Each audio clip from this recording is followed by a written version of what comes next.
If you've ever felt like your body is falling apart for no reason and no doctor seems to know why, this is one episode you can't miss. Because what if the real problem isn't you? It's your environment. Things like hidden mold, heavy metals, or even parasites could be silently wrecking your health, and chances are your doctor isn't even looking for them. Welcome to the Feel Better, Live Free podcast brought to you by Thinlicious. I'm your host, Ruth Sukup, and here we'll talk about everything from the science of weight loss to practical tips for making your health a priority in the midst of a busy life. It's a little bit nerdy, a little bit funny, and a little bit revolutionary. So buckle up, friend, because it's about to get real.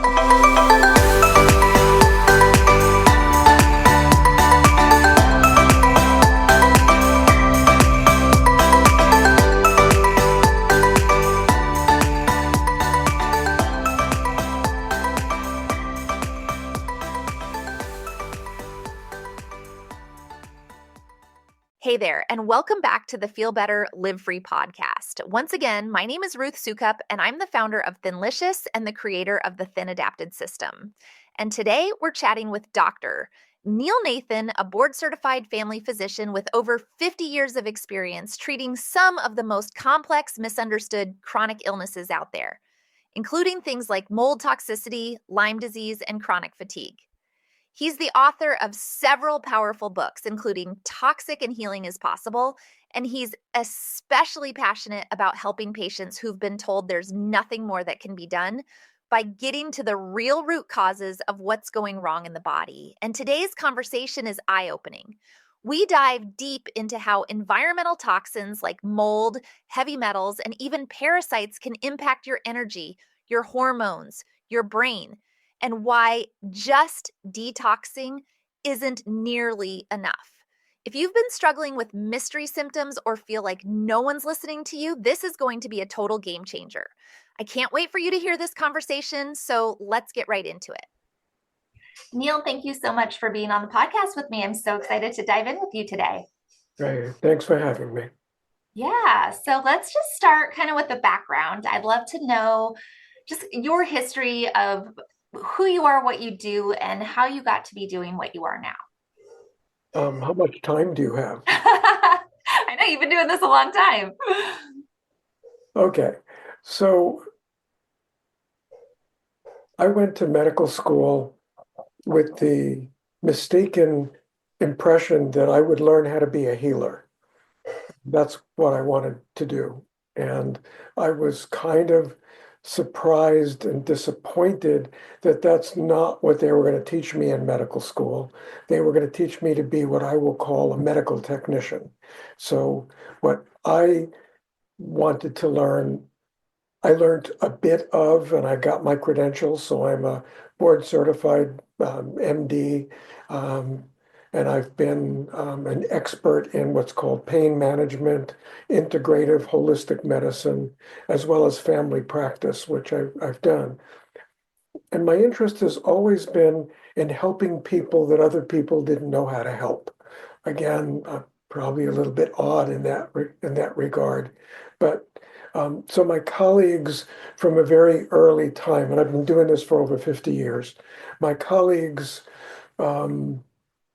would refer their difficult patients to me so that I could try to figure out what did they miss, what could they have that we could diagnose and treat successfully. And so that's been my theme throughout my life. So I've studied a lot of things that other doctors haven't studied. And honestly, I've helped a lot of people because I've been willing to, if you will, play medical detective and dig into things that other people weren't even aware of. So at this point, my practice has evolved to the point that, again, other physicians will consult with me about their most complicated and difficult patients, and I'll try to tease apart from the testing that they've had and what they've done. What are we missing? What does this person have? What have they been exposed to that maybe you haven't thought about? And so I treat a lot of mold toxicity, Lyme disease, autism, a lot of pain problems that pain specialists haven't quite figured out. That's kind of what I do. It's so interesting. And it's so interesting to me how few doctors in this day and age are willing to like really dig in and do the research. Do you find that you work primarily with more functional health doctors, or are you working with kind of doctors all across the board who are asking these questions? Well, most functional or integrative doctors are more aware of what I do, so they're much more um, up on how I could help them. I would say that most conventional doctors have no idea what I do and wouldn't seek me because they have no idea about information that they're absolutely not on their radar. Right. Yeah. It's which is really sad. A sad state. But we won't go in that, and we won't go into that today because that would be a whole other a whole other episode. Yeah. So you must be really working with a lot of patients and clients who are just kind of at the end of their rope then, if they feel like they've been seeing a doctor, even go diving in with a functional health doctor who typically will go much deeper with you than a regular doctor, and they're still not finding answers. And what is that like? I mean, is it there must be just so much emotion that comes from working with clients who feel like they have tried everything and are at the end of their rope. Yeah, these are people who just don't feel like anyone's really listened to them. Most of them have been written off by multiple physicians or healthcare providers, and they've been told this has got to be in your head because you're too complicated. And they know intuitively that no, there's something really wrong with me, and you all haven't figured it out yet. So most people have nowadays, in the early days, this didn't happen, but since I've written a whole bunch of books, a lot of people find me through my books where they went, I think you understand where I'm coming from, and I think you understand what my journey has been like. So that most people come to me with a sense of at least hope that, okay, maybe you will figure this out and help me get well. And I think I bring that to the table. I think because I've helped thousands of people over the years, I come to the table with the idea that together we will figure this out. I will go over your information in more detail than other people have. And there's going to be an answer in here. We just have to know what to look for. So although people do come to me frustrated, kind of giving up sometimes on the medical profession. They've had thousands of dollars of testing that hasn't given them an answer. Most people come to me with the sense of, I, I think you can help me. I think you can figure this out. So, yes, they're gun shy, but there's always hope in there that we can make this happen. Yeah. So where do you typically start then? Do you typically have an idea just when they come to you of what symptoms are mold related and or toxin related? Like how do you immediately kind of know, or is there things that you've just seen so many times over and over again? Like where do you begin? A little of both.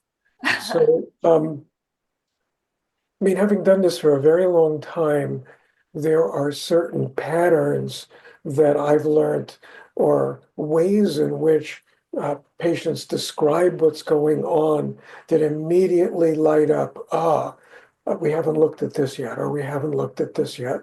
Um, if you will, you could call it pattern recognition of Yeah. just having seen thousands of people with mold toxicity and Lyme disease, and you name it.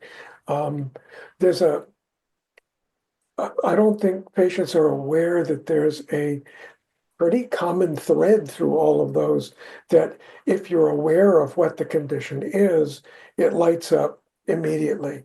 For example, there are certain symptoms that are mold or Lyme and is nothing else. example. Some people will describe the perception that they have an internal vibration going on in their body. It's not visible. Yeah. They're not tremoring, they're not shaking, but they feel this internal vibration. Now that's always mold toxicity or a co-infection of Lyme disease called Bartonella.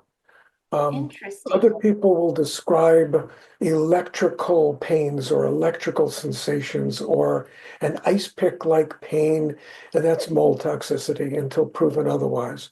And on another plane, if someone has been a pretty solid citizen all their life, and kind of out of the blue, they've become anxious or depressed or have OCD, or they have a feeling like they're not themselves anymore, which we call derealization or depersonalization. That's, again, mold or Lyme as examples. So Interesting. there's the story that the individual gives me contains within it the seeds for figuring it out. Um, and it's just about having the experience of having seen this, because the patients will go, well, no one's ever had anything like what I have. A lot of Yeah. my patients think, Yeah. oh, I'm so special. You have never seen anything like this. Yeah. And I'm usually smiling when I hear that and going, you have no idea. I've seen it all. I've seen this So, hundreds of, I don't know that I've seen it all, but I've seen it hundreds and hundreds and hundreds of yeah. times that what you're describing, and you're not alone. You just haven't gone to see someone who had what I'll call this pattern recognition. Right, right.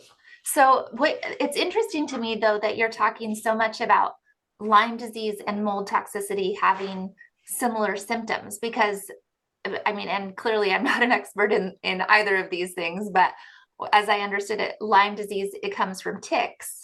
Is that not correct? Yeah. But they have similar responses in the body, or how does that work? So Lyme disease is a bacterial infection. Oh, And mold toxicity is a toxin. And so you might say, why would they look so similar symptomatically? And I'm going to throw in that long haul COVID has similar symptoms to all of this. And okay, and interesting. that's a virus. So you have these different causes creating very, very similar pictures. And the Yeah. answer is a real simple one. All three conditions force the immune system to make what are called inflammatory cytokines to fight that condition. And Huh. the pattern of those cytokines is very, very similar. So all three have the same cause, even though you might say that the immediate effect is lost, they're different.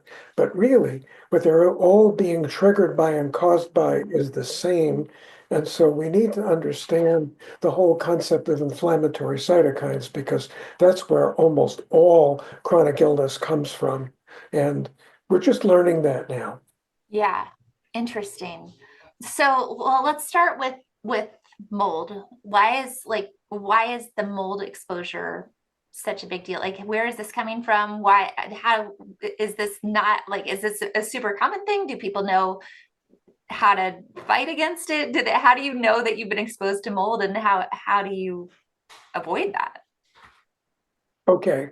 Um, so first of all, mold toxicity is far more common than people realize.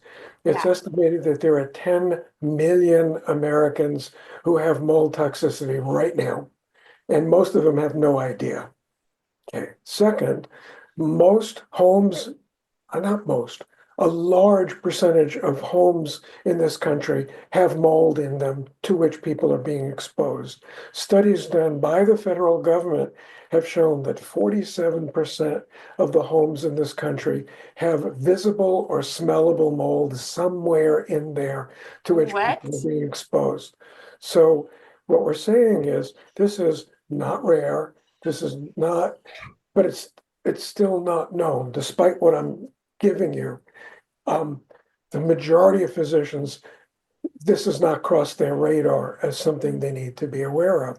And so, again, if your immune system is robust, you can fight it off. You can be in a moldy environment, you can do okay and be, but if your immune system takes a hit, Now, that hit could be childbirth, menopause, a severe infection, surgery, an emotional trauma, loss of a loved one, whatever gets the immune system to take a hit. And all of a sudden it loses containment. And now the toxins, which are already in the body, now they are running rampant and will do all kinds of things to the body. So Mm. it would help your listeners to know that mold toxicity can cause symptoms of virtually everything you can think of because these inflammatory cytokines are systemic.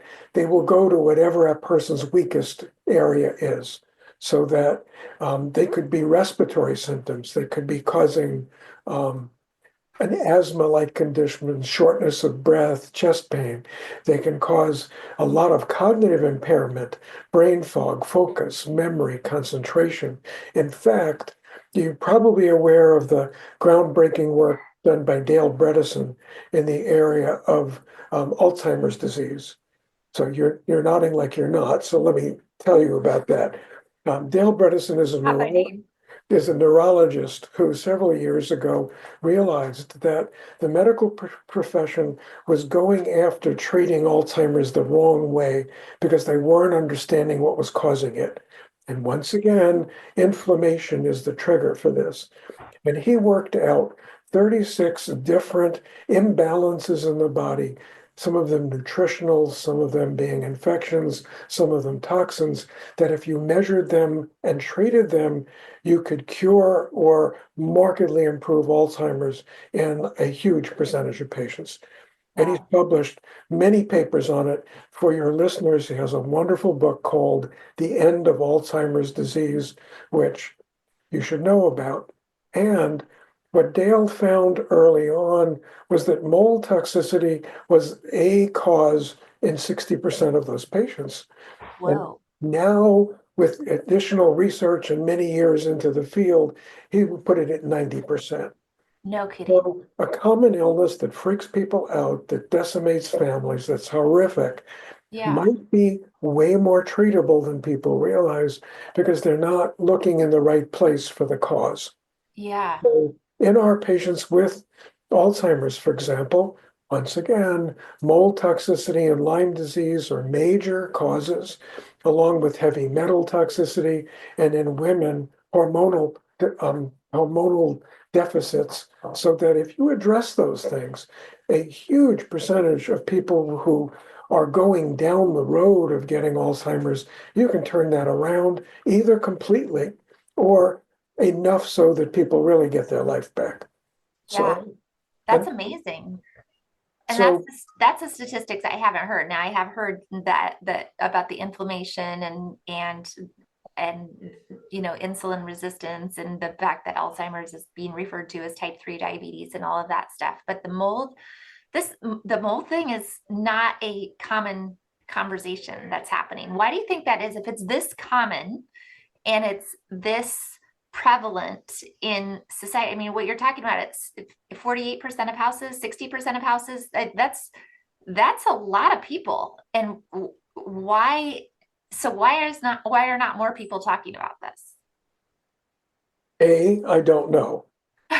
B, new and we've really only learned about this in the last 20 years. I mean, for decades, we've known about mold allergy. That's well known in medicine. It's been treated for a very long time.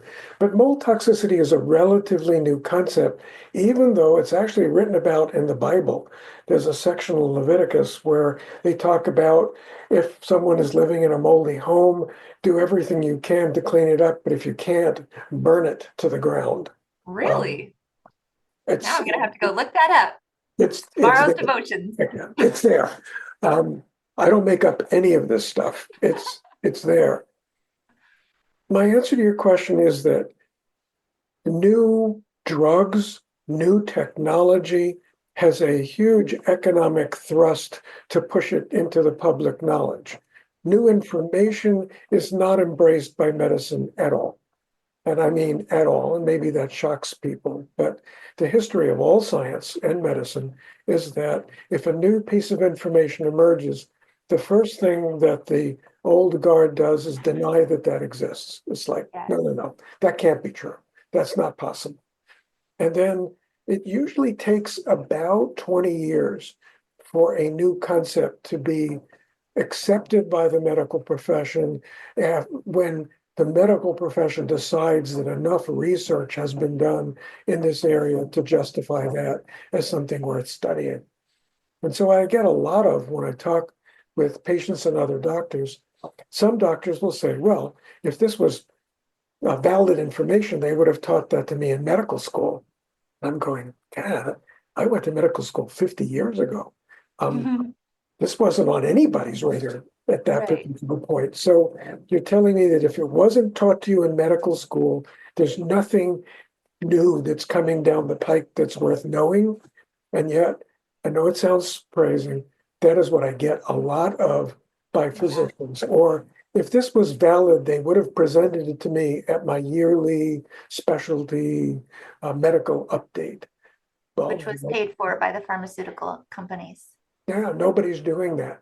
Yeah. So Lyme disease appeared on our radar about 35 years ago, and it is just now being embraced as a very real thing. Example, it wasn't until 2013 that the CDC officially recognized that there were 300,000 new cases of Lyme every year. Oh, Now, wow. that's a bigger epidemic than AIDS ever was. Yeah. Yeah, they That's only revised 13 that. years ago. They revised that in 2023 that there's now 675,000 new cases of Lyme every year. Wow. So we're talking epidemics here that are not being recognized by the medical profession. And yes, this is a travesty, but yes, this is how medical information evolves. Hmm. So um, it's not something that people know unless you get an odd duck like me going on a podcast and talking about it. Okay. So what is the treatment for this stuff? I mean, if Well, let they're me, so similar, is the treatment similar too? yeah, let me back up. Okay. So first of all, I only covered a couple of things on symptoms. Yeah. So in addition to cognitive impairment and respiratory symptoms, um, psychological issues, anxiety, depression, OCD, you name it. Um, every type of gastrointestinal symptom possible, gas, bloating, distension, diarrhea, constipation, abdominal pain, neurological symptoms, peripheral neuropathy, um, visual disturbances, uh, literally almost any part of the body that you can imagine can be affected by mold toxicity. Okay, so just it's so much that many physicians, if you walk in and you give them their list of symptoms, their first thing is nothing causes all of that. So this has got to be in your head. But the answer is no, it's not. This is not that at all. Now, this is not hard to diagnose. Okay. There's a very simple urine test where you can collect your urine, mail it to any of several laboratories. They can test that for you and tell you whether there's mold toxin in your urine. It's really Really? simple. If there is, You don't even need a prescription for it. You can just request it. the the test that I think is the most accurate is the real-time test, which is covered by Medicare, for example. Oh, So it's not even that expensive. So yes, you can get a simple urine test and know that this mold is in your body. Not only will we know that it's there, but we will actually know which mold toxins, because there's dozens of them. We'll know which ones are there. And based on which ones we see there, we also know that there are specific, we'll call them binders, that are materials you can take to pull those toxins out of the body. And those are some simple things like charcoal, bentonite clay, chlorella, Saccharomyces boulardii. There's also some medications which are helpful in that particular regard. And one minor other piece of information. If someone is in a moldy environment for a long period of time, it will colonize in that person's body, meaning it will start to grow in their sinus or gut areas. So a lot of what are thought of as bacterial sinus infections are not. That was figured out by the Mayo Clinic in 1999, that what people were calling bacterial sinus infections, and there are some, largely the chronic ones were mold.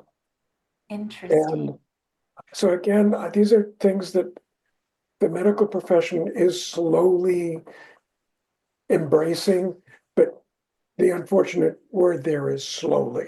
Yeah. So we do know how to diagnose it, we do know how to treat it, and from your audience, one of the things that both mold toxicity and Lyme disease do is they affect the pituitary's ability to balance our hormones. Hmm. So almost any hormonal imbalance may have either a mold or Lyme cause to it. So you could try to balance these hormones. And if you're having trouble doing it, it may be because you're not fixing what's messing it up in the first place. That's good to know. Yeah, because I think I see that a lot with my clients, right? When they start changing the way they eat, and that helps to some extent, but then they're still struggling with, like, I'm doing all the things right. I'm eating all the right things. I've been doing this for a while. I'm still not dropping the weight. What you're saying is this could be Right, a mold issue on right. top of insulin resistance and poor gut health. Probably the mold issue is contributing to the poor gut health, sounds like. Exactly. And in functional medicine, the rule of starting is you start with the gut and fix it so everything else can follow. Yes. The exception to that is mold toxicity. If you Mm, have mold toxicity, you will not be able to successfully fix the gut until you get the mold out of there. yeah, that makes sense. And these are things that not a lot of people know, but should. Yeah. No, nobody. I mean, I talk about this stuff every day, and this is new information. So so you're saying the way that you treat the mold depends on the type of mold that it is. So in order to find out what type of mold toxicity you might have, do the urine test. And there's a test that you can take or you can order it. And can we link to that in the show notes, the one that you recommend? So that Yes. people I'm taking the test. I want to know. This is incredible. Yeah. And so is the treatment, then what is the treatment for Lyme disease? Is it similar to Oh, no, that's completely different. completely different? So even though the No, symptoms are similar and they present similar, it's totally different treatments. So how do you know exactly. which one is which? Just the testing. We have tests that will Mm, distinguish them. So there are, again, laboratory tests for Lyme disease. Now, some of the routine tests for Lyme that you might get from LabCorp or Quest or from your local hospital are really, really lousy tests. I mean, I okay. could go into detail why that's the case, but there are specialty labs that do a much, much, much, much better job. The Okay. simple answer to that is when these tests were first developed, we only knew that there was one kind of Lyme bacteria, which is technically called Borrelia burgdorferi, right? So all of those tests that are in common use were developed solely for that species.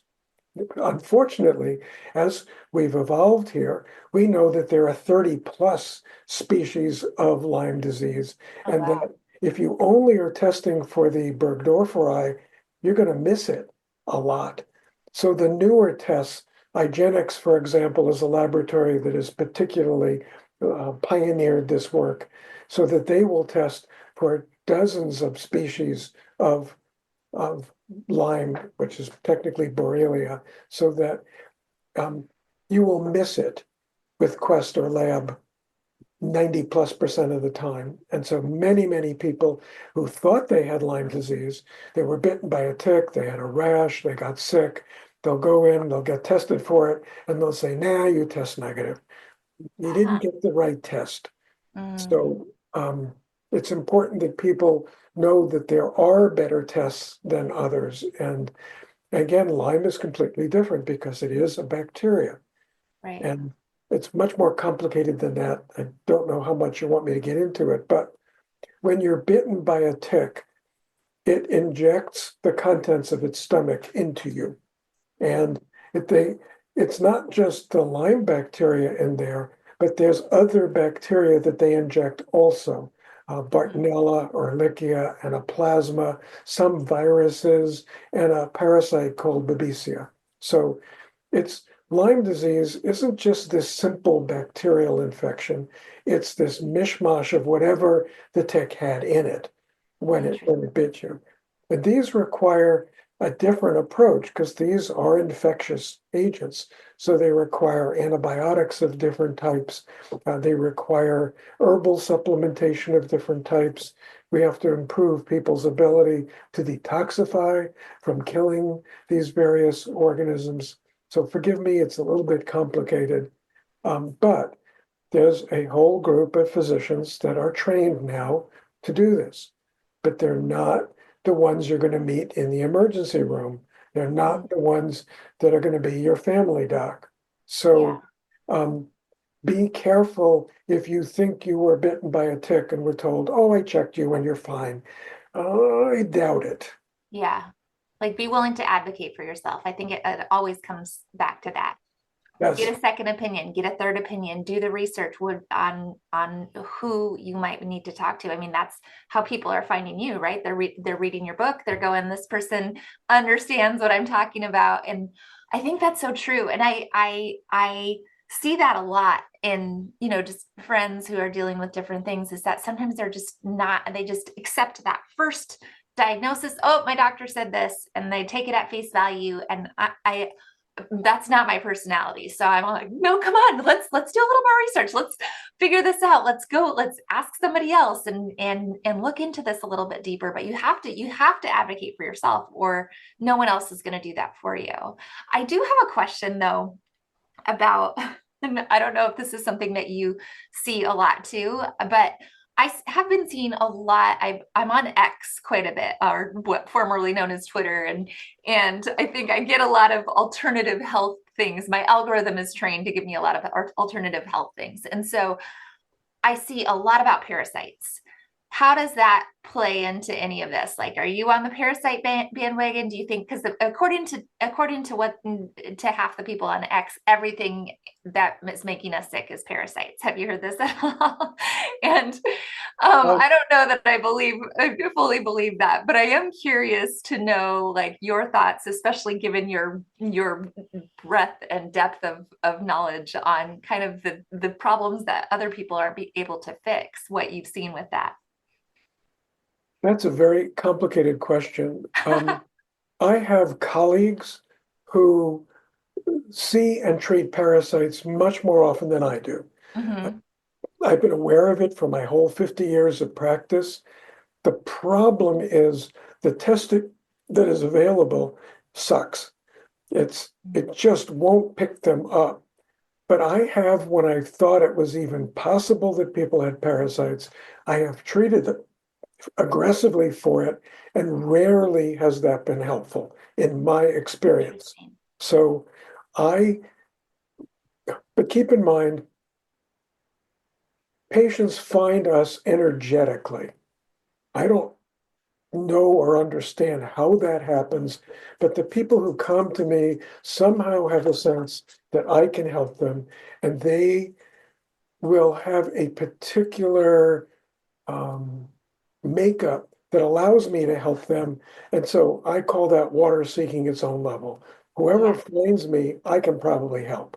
Don't know how that happens, but well, I think it happens when, as you're describing those symptoms and you're describing the people that you are helping, that they hear themselves in that, right? And I'm sure there are people listening right now who have heard themselves in everything that you've described, whereas other people are like, oh, this is interesting, and there's going to be those few, and that is why you come on here, why you talk to it, why you want to get that out there, so that the right people can find the right answer. That's why we do these episodes. But man, this is just so interesting. The people who seek me have not been particularly high on parasites. I've treated a few throughout my career, but I don't see it a lot. I have other colleagues who I deeply respect who see it a lot more than I do and think it's a lot more common. So I think the answer to your question is the truth lies somewhere in the middle here. Probably. It is underdiagnosed. It isn't treated as much. Is it the major cause of everything going on in this world? Absolutely not. Okay, Um, good to know. So you wouldn't recommend then, based on your experience, doing a proactive parasite cleanse? That's taking it a little I, far. I have done that on countless patients over the years, and Yeah, in my perception, it has not helped almost anyone. And I did it interesting. even on myself at one point. You did. So I did. So no, I don't think that we all need to be doing that. I think there's potential harm to doing that. Um, it doesn't make sense to me to just assume that we all have parasites because honestly, I don't believe that's the case. Interesting. Interesting. Well, Dr. Nathan, this was all very, very interesting. And I just am so grateful to you for coming on. Before we wrap up, I would love to know, first of all, is there anything else that you think that we need to know that we didn't cover? And second, where can we find out more? Where can we get your books? Of course, we will link to everything in the show notes, but I'd just love to know how we can get more information. And for anybody who was listening and just was like hearing themselves as you spoke, I would love to know how they can follow up. Okay. Well, I have a whole bunch of books that I've written. One book that would cover this subject is my book called Toxic. Um, it's subtitled Heal Your Body for Mold Toxicity, Lyme Disease, Multiple Chemical Sensitivity, and Other Environmental Exposures. Um, that book's been a bestseller, and we're going to have a second edition out this summer. I've written 7 new chapters and updated the information, but that book would probably be a good place to start.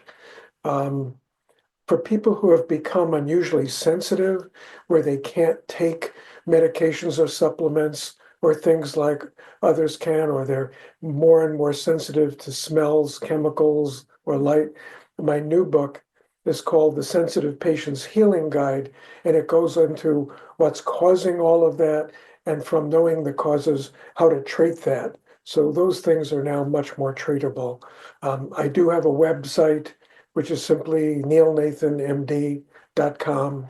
Um, and I do consultations with patients and their primary treating physician if um, people need me to. So Oh, that's great.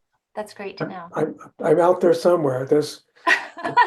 I've got dozens and dozens and dozens of podcasts out there in cyberspace somewhere.